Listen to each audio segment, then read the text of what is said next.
우리 예수 믿는 성도들은 이 세상에서 믿지 않는 사람들과 섞여 살고 있습니다.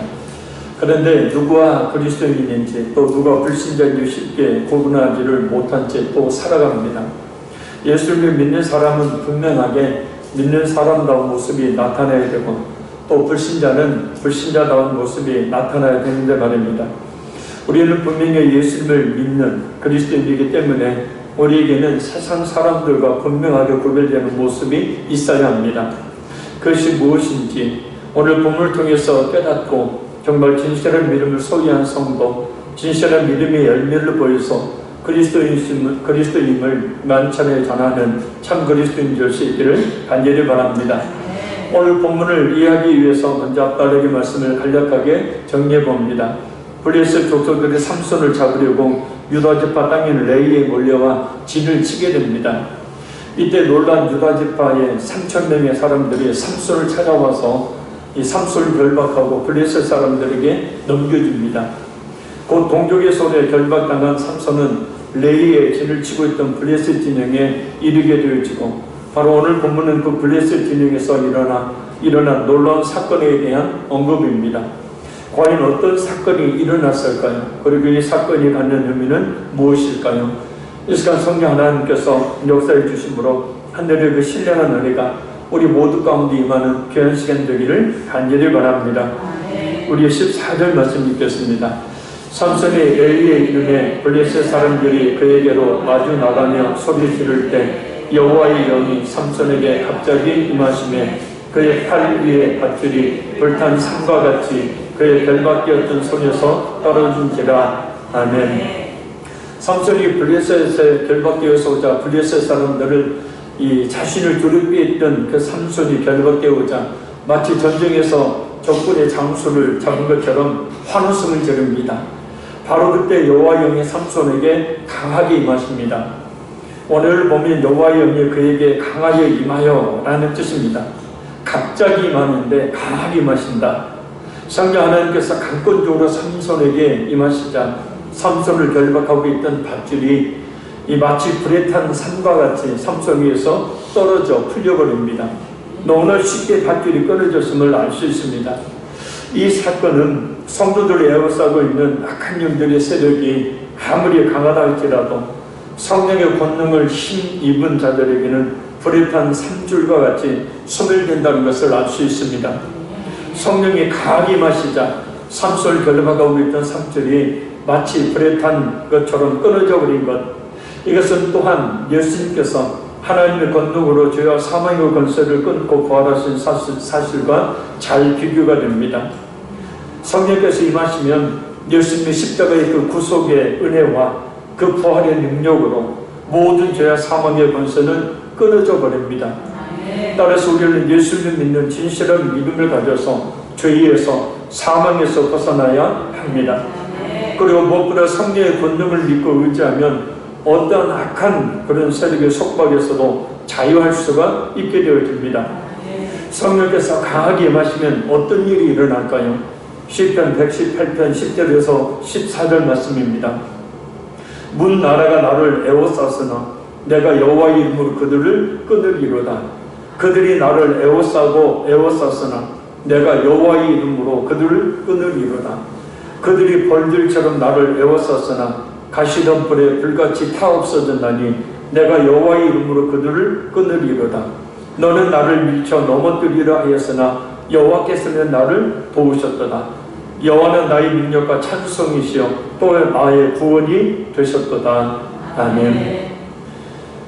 이 불탄 산같이 삼손을 결박하고 있던 그 줄이 끊어진 것처럼 성령의 권능의 그 능력을 힘있게 되어지면 이와 같은 역사가 일어나게 된다라는 사실입니다. 따라서 이미 성령 하나님께서 임하신 성령의 시대를 살고 있는 우리는 날마다 말씀과 기도를 통해서 성령 충만을 받아서 죄와 사망의 권세에서 벗어날 뿐만 아니라 정말 능력이 있는 그리스도인으로 살아야 합니다. 영적인 능력이라는 것은 연약한 육신의 본성을 가지고 있는 우리에게서 나오는 것이 아닌 바로 성령의 능력이기 때문입니다. 따라서 날마다 우리는 성령으로 충만해지도록 기도해야 합니다. 그래서 죄를 이기고 또 사망을 이기고 세상을 이기고 마귀를 이기고 또 질병을 이기고 가난을 이기고 무엇보다 우리 자신의 육신의 정욕을 이기는 능력이 있는 그리스도인이 되도록 해야 합니다. 그래야 모든 죄의 올무에서 벗어나고 가난과 질병의 올무들이 또 여러 상처와 고통과 슬픔의 올무들이 끊어지게 되어집니다. 그래서 성령으로 충만하게 되어질 때에 바로 우리가 그 모든 것에서 벗어나게 되기 때문에 바로 거기에서 자유함을 얻게 되어지고 거기서 승리의 기쁨을 누리는 충만한 삶을 살게 되어진다는 겁니다. 그러니까 단순히 그냥 말씀만 듣고 그냥 말 것이 아니에요. 성령 충만을 구하십시오. 성령이 우리 속에 강하게 임하시면 우리의 육체 가운데 역사하시고 우리의 심령 가운데 역사하셔서 그 힘과 지혜와 능력으로 말미암아 이 세상에서도 당당하고 담대하게 살아갈 수가 있기 때문입니다. 우리의 힘으로 우리의 생각으로는 결코 이 세대를 이기며 살아갈 수가 없죠. 그래서 성령의 능력이 강하게 임하면 모든 묶인 것들이 다 끊어지고 또 벗어지는 역사가 있게 될 줄로 믿습니다. 우리 15절에서 17절까지 읽겠습니다.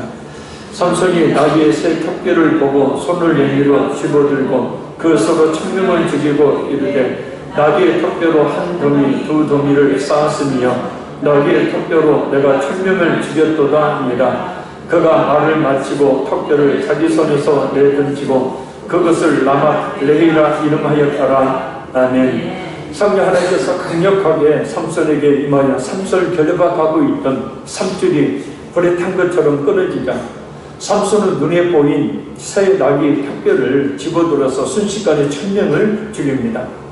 그리고 그것의 이름을 라맛 레히라고 부릅니다. 이 말은 턱뼈의 산, 턱뼈를 버림이라는 뜻입니다. 그러니까 삼손이 나귀 턱뼈로 승리하리 하신 하나님을 기념하기 위해서 승리의 장소로 바로 라맛 레히라는 이름으로 그 장소를 부른 겁니다. 새 턱뼈에서 이 새라는 말은 축축한 신선한 이라는 뜻입니다. 그러니까 죽은 지 얼마 안 된 나귀의 턱뼈를 가리킵니다. 마르고 오래된 뼈는 쉽게 부서지기 때문입니다. 중요한 것은 이 나귀 턱뼈가 무기로 치기에는 부담 것이 없다는 거예요. 이 나귀 턱뼈의 길이가 약 23cm 정도고 무게는 약 450g 미만 정도로 합니다. 내 턱뼈는 살짝 휘어지고 많은 이빨들이 달려있어서 작은 무기로서 효과는 발휘할 수 있지만 그러나 전쟁 무기로 사람을 죽이는 것으로는 보잘것없는 것이다 라는 겁니다. 그러나 그것이 성령의 능력에 사로잡혀 있는 삼손의 손에 들렸을 때에 그 보잘것없는 것이 1000명이나 되는 블레셋 사람을 죽이는 강한 무기가 된다는 거예요. 그러니까 아무리 보잘것없는 사람이라고 자신이 여기고 그렇게 취급을 받는다 할지라도 성령의 능력에 사로잡히게 되어지면 정말 능력 있는 그리스도인이 될 수가 있습니다. 귀신을 쫓아내고 또 병들자도 고치는 그런 능력뿐만 아니라 정말 강한 그리스도인으로 살아갈 수가 있게 된다는 거예요. 우리가 성령으로 강해지지 않으면요 이런 세상을 이길 수가 없어요. 할렐루야. 다 나가 떨어져 버리잖아요. 이게 성령을 받은 성도와 그렇지 않는 성도의 차이가 바로 이 코로나19를 통해서 나타나게 됩니다. 그냥 다 나가 떨어져 버려요. 물론 어떤 특별한 그런 사정들 때문에 못 나오는 경우도 물론 있지만 많은 성도들이 교회에서 아예 교회를 나오지 않아 버린다는 거예요. 아예 신앙생활을 포기해버린다는 거예요. 이 교회마다 지금 아주 난립니다. 그러니까 평소에 하나님 말씀과 기도를 통해서 성령의 그 능력에 사로잡힌 사람은 그럼에도 불구하고 교회에 나오지 못하더라도 신앙을 결코 포기하지 않겠죠. 더욱더 하나님을 의지하여 기도하겠죠. 이런 어려운 때는 더욱더 기도하라는 하나님의 뜻이니까요. 그럼 어떤 성도가 강한 그리스도인일까요? 그냥 삼손처럼 그런 능력을 발휘하는 그리스도인일까요? 삼손이 나귀 턱뼈 하나로 1000명을 죽인 이런 역사는 당시에 일어난 특별한 성령의 임하심의 능력이고 신약시대에 있는 그 능력을 조금 다르게 이야기합니다.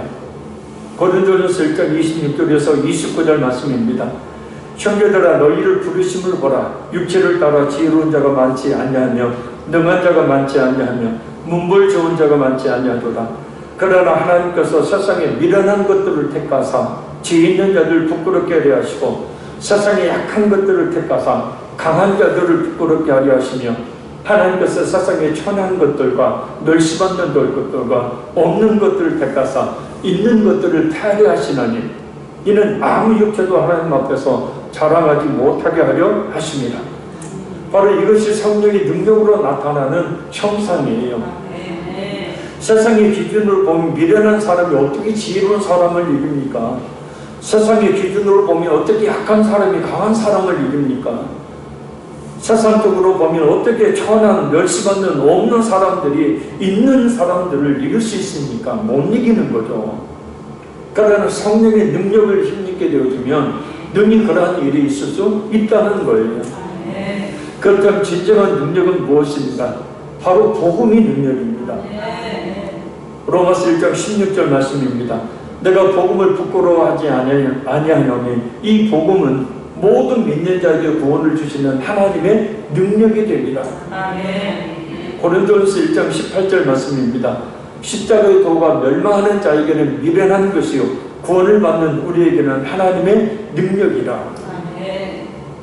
그러니까 예수님의 복음을 가진 자가 바로 능력이 있는 그리스도인입니다. 따라서 예수님을 진실하게 믿는 믿음을 가진 성도야말로 진정 능력 있는 그리스도인이다라는 거예요. 할렐루야. 우리가 바로 그 능력자인 줄로 믿습니다. 중요한 것은 정말 진실한 믿음을 가진 성도가 되어야 한다는 거예요. 그래야 성령 하나님께서 그를 붙들고 하나님의 능력을 나타내시기 때문이라는 겁니다. 그 능력에는 결국 정리해보면 크게 두 가지로 볼 수 있어요. 첫째는 예수님의 복음을 증거해서 있는 자들, 학식 있는 자들, 강한 자들, 지혜로운 자들을 주님께로 인도하는 것이죠. 예수님이 그러셨고 또 제자들과 또 많은 믿음의 전도자들 그렇습니다.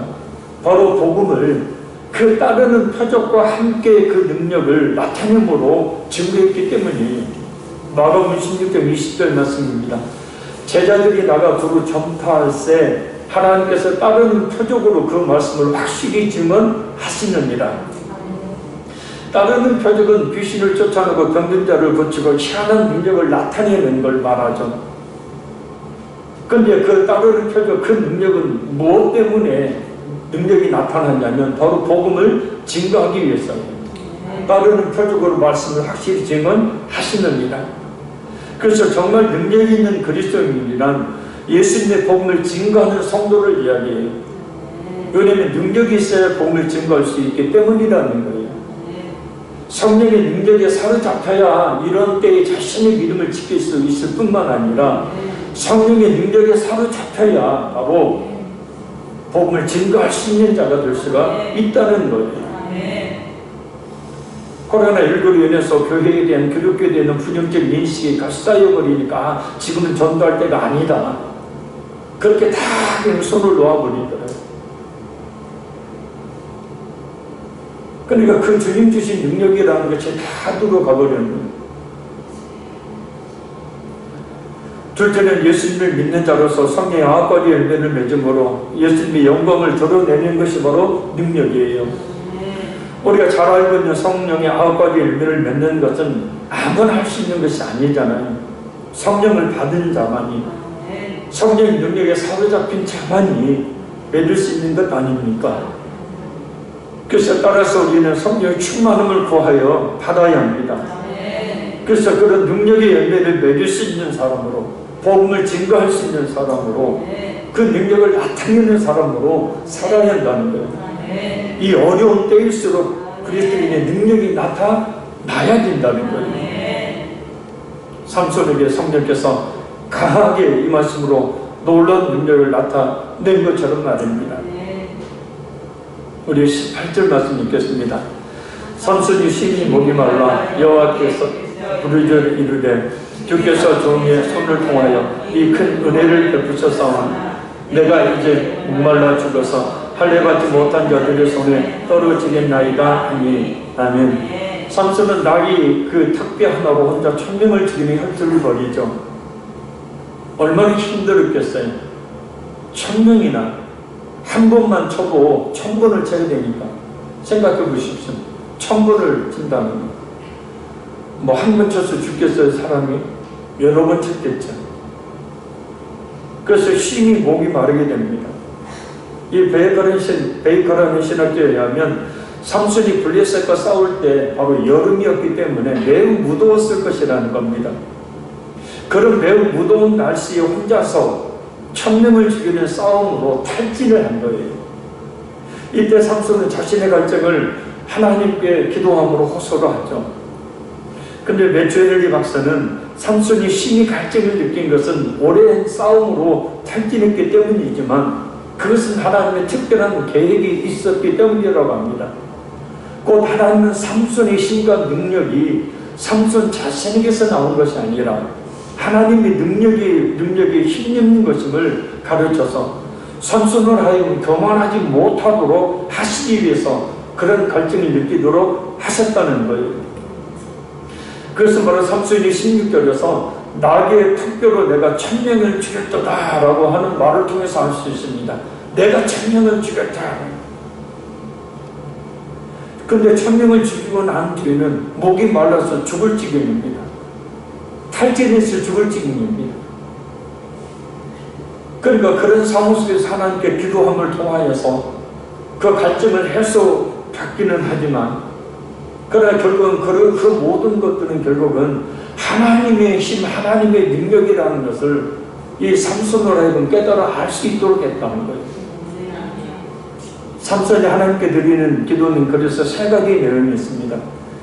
첫째는 삼손이 아닌 성령 하나님께서 이 일을 행하셨다는 거죠. 그것은 분명히 성령 하나님의 강하게 임하시자 나귀 턱뼈 하나로 1000명을 죽일 수 있었기 때문입니다. 만약에 성령이 그에게 임하시지 않았다면 어떻게 아무리 힘이 세도 1000명을 죽일 수가 있겠습니까? 도저히 불가능한 일이죠. 둘째는 하나님께서 구원의 은혜를 베푸셨다라는 거예요. 하나님께서 묶인 삼손을 풀어주시고 블레셋인들을 도륙하게 하시는 것은 삼손 개인을 구원하시기 위한 것이 아니라 그를 통하여 이스라엘의 뜬거리를 베푸신 하나님의 구원의 큰 역사라는 거예요. 셋째는 삼손이 하나님의 종이고 하나님의 백성의 구원자임을 삼손이 스스로 자각하게 되었음을 이야기하게 된다는 겁니다. 왜냐하면 하나님께서 그 목마름을 해결해 주시지 않으면 삼손이 고백했듯이 할례받지 못한 자의 손에 떨어지겠나이다. 꼴로 블레셋 사람들에게 죽임을 당할 수밖에 없었기 때문입니다.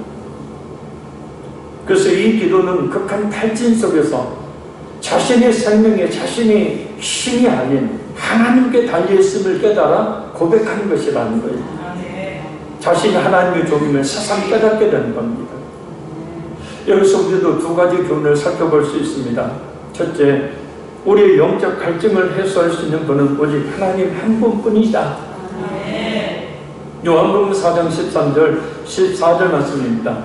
예수께서 대답하여 이르시되 이 물을 마시는 자마다 다시 목마르느니와 내가 주는 물을 마시는 자는 영원히 목마르지 아니하리니 내가 주는 물은 그 속에서 영생하도록 솟아나는 샘물이 되리라. 아멘. 곧 삼손은 비록 블레셋 사람 1000명을 단숨에 쳐 죽임으로 이스라엘 백성들의 자유에 대한 갈증을 해소시켜 주기는 했지만 그 자신은 결국 하나님께 부르짖음으로 갈증을 해소하고 원기를 회복할 수 있었습니다. 그와 같이 우리의 갈급한 심령도 하나님께 부르짖을 때 비로소 다시 소생하게 된다는 것. 계시록 22장 17절 말씀입니다. 성령과 신부가 말씀하시기를 오라 하시는구나. 듣는 자도 오라 할 것이요 목마른 자들도 올 것이요 또 원하는 자는 값없이 생명수를 받으라 하시더라. 그러니 늘 영적인 갈급함을 가지고 그 하나님의 영적인 그 생수, 그 은혜를 우리가 공급 받아야 된다는 거예요. 그래서 성령이 충만하게 하심의 은혜를 이야기합니다. 성령 충만하게 되어지면 우리 모든 영적인 갈급함을 해갈되기 때문이라는 거예요. 그러니까 우리가 이 시간에도 말씀과 기도를 통해 성령이 충만해지게 되어지면 우리가 어떤 가지고 있는 문제가 더 이상 문제같이 여겨지지 않잖아요. 왜요? 성령 하나님께서 역사하실 것을 믿으니까. 아니, 성령께서 우리 속에서 그 믿음을 주시니까요. 근데 성령 충만하지 못하면 자꾸 인간적인 생각이 앞서게 되어지죠. 걱정, 염려, 근심에 사로잡히게 되어지고 결국 한 단계 더 밑으로 내려가서 좌절과 절망에 빠지게 되는 거예요. 근데 거기에서 이렇게 세워주시는 분이 누구냐면 바로 성령님이에요. 성령 하나님께서 충만하게 그래서 우리에게 임하시기를 우리가 기도해야 될 줄로 믿습니다. 그리고 또한 우리가 하나님께 기도함으로 우리의 갈급한 문제들에 대한 응답을 받아야 합니다. 그러니까 육의 갈급함은 곧 뭡니까? 하나님께 기도하라는 하나님 뜻이잖아요. 탈진에서 목마라 죽을 것 같은 그런 삼성. 그래서 그는 하나님께 기도함으로 그 갈급함을 받듯이 본능이 우리가 갈급함을 가지고 하나님께 기도하면 하나님께서 응답해 주실 줄로 믿습니다. 따라서 육적인 갈급함이든 영적인 갈급함이든 우리는 늘 기도함으로 그 갈급함을 해소할 수 있도록 해야 한다는 거예요. 둘째는 하나님은 당신의 영광을 위해서 부르짖는 자의 기도를 들으신다는 겁니다. 시편 23편 3절 말씀입니다. 내 영혼을 소생시키시고 자기 이름을 위하여 의의 길로 인도하시는도다. 그 삼손은 자신의 생명을 보존하기 위해서라기보다도 자신의 죽음으로 인해서 하나님의 이름이 블레셋에 의해 능멸당하는 것이 더 두려워 하나님께 기도했다는 거예요. 그 결과 18절처럼 응답을 받습니다. 우리 기도는 항상 하나님 중심적일 때 응답을 받습니다. 아멘. 민수기 14장 13절에서 19절을 보면 모세가 이스라엘 백성들을 위해 기도할 때 하나님께서 그 기도를 들으시고 이스라엘 백성들을 향한 그 멸망에서 건져주셨고, 다니엘 9장 16절에 19절을 보면 다니엘이 이스라엘 백성들의 그 패역함을 위해서 목숨을 내어놓고 기도할 때 하나님께서 응답해 주셨습니다. 하나님은 하나님의 뜻을 위해 기도하면 그대로 이루어집니다. 특별히 하나님의 뜻을 이루는 종들의 기도를 응답해 주신다는 거예요. 왜냐하면 하나님의 종들은 하나님의 뜻을 이루는 일을 하고 그 일을 이루는 일이 성취되도록 기도하기 때문이라는 겁니다. 그래서 우리의 기도가 하나님의 뜻에 맞는다면 응답은 너무도 당연하게 온다는 거예요. 그러니까 물질을 구하든 건강을 구하든 무엇을 구하든지 간에 그것을 하나님께서 주심으로 말미암아서 그것을 통하여 하나님의 뜻을 이루기를 원한다. 진심으로 그런 마음을 가지고 구하면 하나님이 왜 주시지 않겠느냐라는 거예요. 근데 하나님은 모든 것을 감찰하시기 때문에 다 아시죠. 물질을 구하면 저놈이 분명히 물질 가지고 자기 배만 채웁니다. 분명히 하나님은 아시죠. 그래서 안 주시는지도 몰라요. 물질 주면 변해서, 건강 주면 변해서 지 마음대로 돌아다니고 하나님의 뜻은커녕 예수 믿는 사람답게 살지도 않을 것을 하나님이 잘 아시기 때문에 또한 그러실지도 모릅니다. 아니 그래 사실.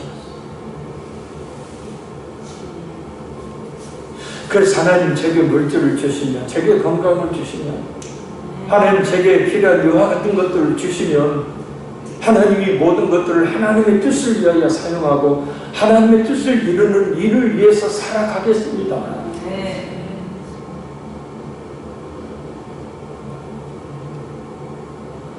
요즘에 기도의 자기로라는 이 C.S. 루이스의 책을 읽고 있는데 그 책에 보면 결국은 하나님은 우리의 기도를 통하여 하나님의 그 뭡니까? 뜻에 동참하게 만드신다는 거예요. 그러니까 사실 우리가 하고 있는 기도는 기복적인 기도예요. 거의 대부분. 하나님의 뜻과 상관없는 거예요. 잘 되게 해주시고 뭐 주시고 성공해 주시고, 하나님은 전혀 그것을 바라는 것이 아니라는 거죠. 하나님은 어떻게 하면 우리 믿는 성도를 통하여 그 하나님의 뜻을 이룰까? 그죠? 어떻게 하면 우리를 통하여 세계 선교를 할까? 어떻게 하면 우리 자신을 통하여 이 교회를 더욱더 든든하게 세워나갈까? 어떻게 하면 하나님의 나라를 이룰까? 하나님의 관심과 뜻은 거기에 있는데 우리는 겨우 얄팍한 기도를 하고 그것을 기도했다라고 만족하고 말아버리는데, 하나님은 그게 아니라 우리를 향한 위대한 뜻을 가지고 있다는 거예요. 큰 뜻을 가지고 있다는 것입니다. 그래서 그 뜻을 이루기 위해 필요한 것들을 구하는 거예요. 할렐루야. 그래서 하나님의 뜻을 위한 기도는 하나님이 반드시 응답해 주십니다. 자, 우리 19절 읽겠습니다.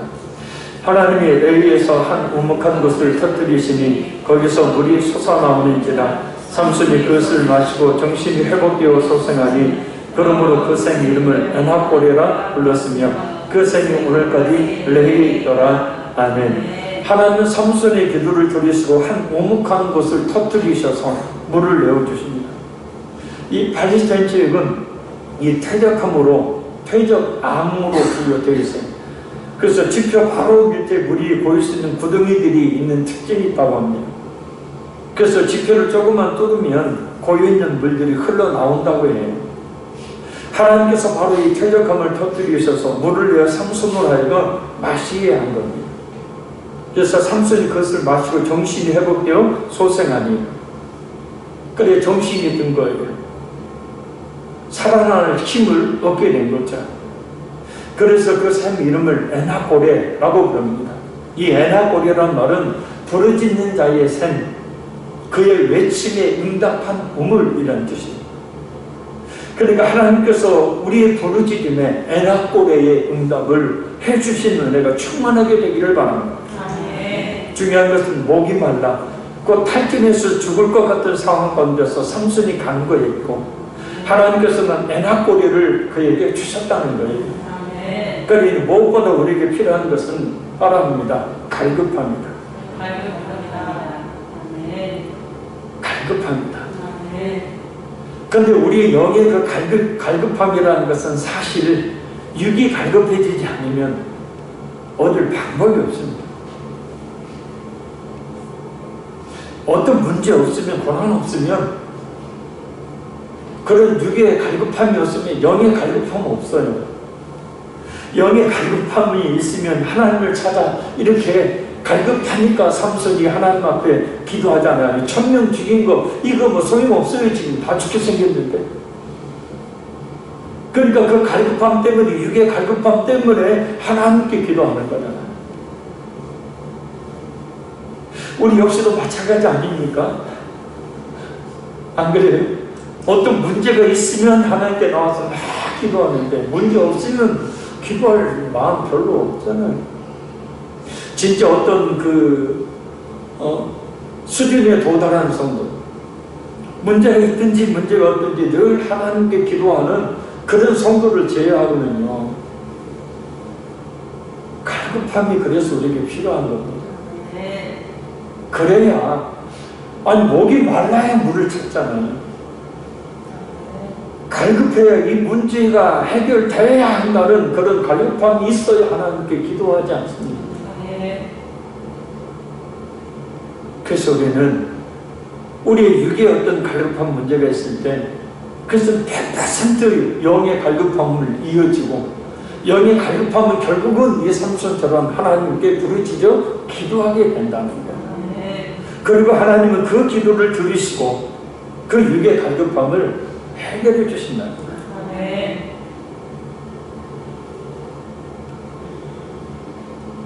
그래서 우리가 하나님에 대한 갈급함을 가지고 간절히 기도함으로 하나님께서 엔하꼬레에 부르짖는 자의 응답의 샘인 그 엔하꼬레가 우리에게 터져 나오는 역사를 기를 간절히 바랍니다.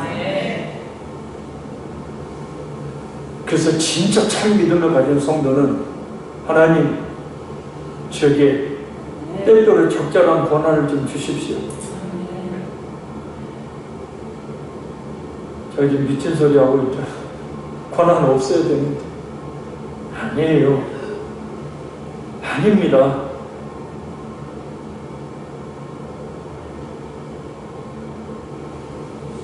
큰 고난 말고 하나님 앞에 나와 기도할 수 있는 갈급함을 느낄 수 있는, 그러니까 하나님께서 코로나19로 인해서 이제 또 예배에 대한 제약이 또 생기게 됐는데, 이런 때일수록 진짜 믿음의 성도들이 교회에 나오지 못하면 집에서라도 기도하고 해야 되는데, 그런 갈급함들을 다른 방법으로 해결을 해버리면 안 되고, 이건 하나님께서 우리에게 기도하라고 주신 신호다. 갈급함을 가지고 기도하는 신호라고 여기고 기도해줄 줄 믿습니다.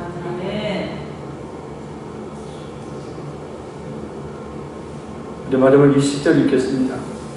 블레셋 사람의 때에 삼손이 이스라엘의 사사로 20년 동안 지냈더라. 아멘. 사사로 세워졌지만 동족들에게 인정을 받지 못했어요. 지금까지 삼손은. 근데 이 레이에서 블레셋 사람들 1000명이나 도륙하는 이 사건을 계기로 비로소 사사로 인정을 받습니다. BC 1075년에서 1055년까지 20년 동안이나, 그런데 20년 동안에 이 사사로서의 업적이 전혀 언급되어 있지 않아요. 단지 16장을 보면 그의 생의 마지막에 일어난 사건만이 언급되어 있을 뿐입니다. 이렇게 삼손 생애 전체가 아닌 일부분만이 언급되고 있는 것은 성경이 한 개인의 생애에 초점을 맞춘 것이 아니라 모든 인류를 위한 구속사에 초점을 맞춰 기록되어 있음을 이야기합니다. 우리가 여기서 할 수 있는 것은 삼손이 사사로 공식적으로 인정받게 된 것이 삼손이 내가 사사다, 하나님이 기름 부어 세운 사사다 라고 외쳐서 된 것이 아님을 알 수 있어요. 바로 사사로서의 사명을 감당했을 때, 우리 역시도 마찬가지입니다. 두 가지 측면에서 살펴보고 마칩니다. 첫째는 우리가 믿는 사람이라는 것은 우리가 믿는 사람이다 라고 말하는 것으로 인정받는 것이 아니라 예수 믿는 사람답게 사는 것으로 인정받는 거예요. 말뿐인 그리스도인이 아니라 예수님 믿는 사람다운 열매, 성령의 9가지 열매를 맺음으로 증명이 됩니다. 두 번째는 우리가 하나님의 종으로 주여 부르잖아요. 하나님은 주인이고 우리는 종이고, 우리가 하나님의 종으로 곧 직분자로 인정받는 건 역시 우리가 가진 직분으로만 되는 것이 아니고 그 직분에 맞는 사명을 잘 감당해야 인정받는다. 직분만 가지고 있지 그 직분에 맞는 사명을 충성되게 감당하지 못하면 직분자로 인정 못 받는 거죠. 우리는 교회 안에서 충성되고 겸손하게 사명을 감당함으로 우리가 하나님의 종이라는 사실, 하나님의 동역자라는 사실을 인정받게 된다는 것을 우리가 잊지 말아야 합니다.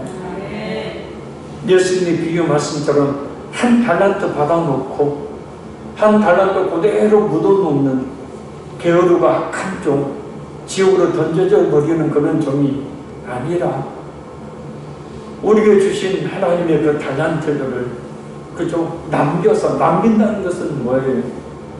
배로 남겼다는 것은 뭡니까? 열심히 그것으로 장사를 했다. 곧 열심히 하나님 주신 은사와 달란트로 충성한 신을 했다라는 것 아니에요. 그래서 예수님께서 2달란트, 5달란트 받았던 종들에게 잘하였도다 착하고 충성된 종들아, 일 한 포기는 1달란트 묻어뒀어요. 그것 갖고 일하라니까. 이게 아니고 우리에게 주신 달란트가 큰 거든 작은 것이든 그것을 가지고 주님을 섬길 때 비로소 우리는 하나님의 종으로 또 직분자로 또 성도로 인정을 받게 되는 겁니다.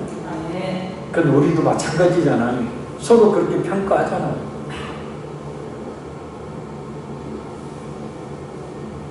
결론적으로 말씀드립니다. 누가 진정 능력 있는 그리스도인일까요? 날마다 성령으로 충만하여서 죄를 이기고 사망을 이기고 세상을 이기고 마귀를 이기며 무엇보다 우리 자신의 육신의 정욕을 이기는 성도가 능력 있는 그리스도인입니다.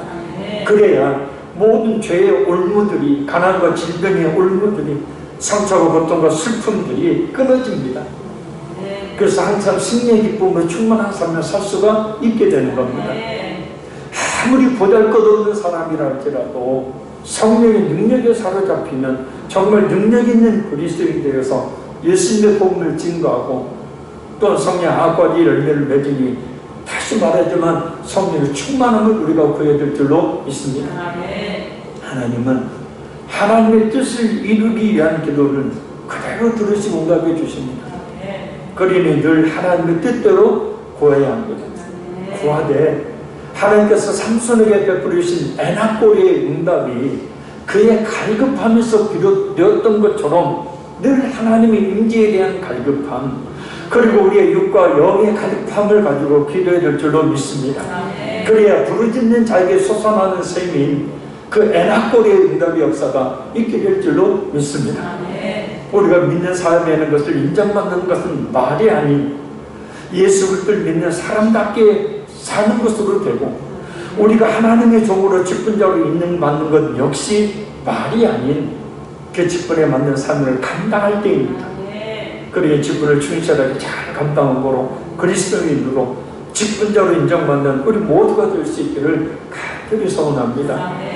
우리 이 시간 말씀을 붙들고 기도합니다. 하나님, 성령 충만하여 그 성령의 능력으로 죄와 사망과 세상과 마귀를 이기고 모든 죄의 올무에서 벗어나 가난과 질병의 올무에서 벗어나 승리하는 삶을 살게 하여 주옵소서.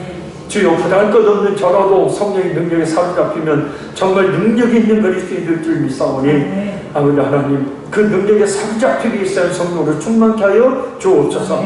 갈급함으로 기도해서 에나꼬리에 놀라운 생이 터진 역사가 있게 하여 주옵소서. 우리 말씀부터 기도하고 우리의 기도 제목 가지고 10분 정도 간절히 기도하겠습니다. 주여.